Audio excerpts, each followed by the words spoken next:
History taught you about the Vikings, a swarm of raiders who burned monasteries, stole treasure, and then vanished back into the sea. But here's what they never taught you in school. They didn't just raid, they ruled. For centuries, the Vikings built kingdoms on foreign soil. Real kingdoms with kings, coins, laws, and armies. 3 of them stood for hundreds of years, and you have almost certainly never heard of a single one. Here's what history books skip. When the first longships slipped out of Scandinavian fjords, nobody was thinking about empires. They were thinking about survival. The land back home was poor, and the sea was the only road. But somewhere along the way, raiding stopped being the point. The men in those ships started staying. They married local women. They learned local languages. And from the mud of a dozen foreign coasts, they raised kingdoms that outlasted the men who built them. 3 of those kingdoms mattered more than all the raids combined. And the first one didn't rise in England, it rose in Ireland. In 853 AD, a fleet of Norse longships took the mouth of the River Liffey and built a fortress on the black pool the locals called Dublin. That mud-walled fort became the city of Dublin, and Dublin became the first and the longest-lasting Norse kingdom in the entire Viking world. It lasted more than 300 years. Here's where it gets darker. The man credited with founding it was no ordinary warlord.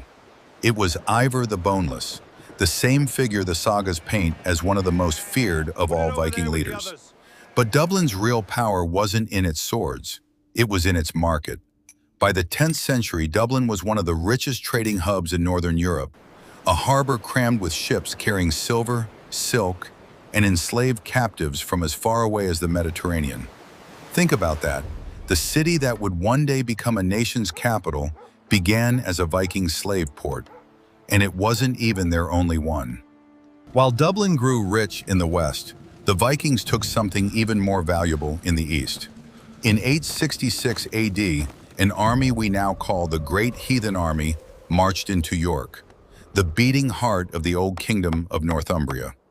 They didn't loot it and leave, they stayed.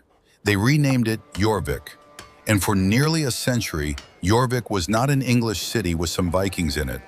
It was a Viking capital in the middle of England, its own kingdom, with its own coin, its own laws, and its own line of kings. But here's what makes Jorvik different.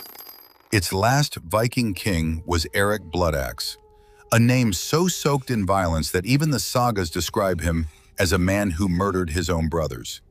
And his fall tells you everything. In 954 AD, Eric was killed in battle, and Jorvik was swallowed back into an English kingdom.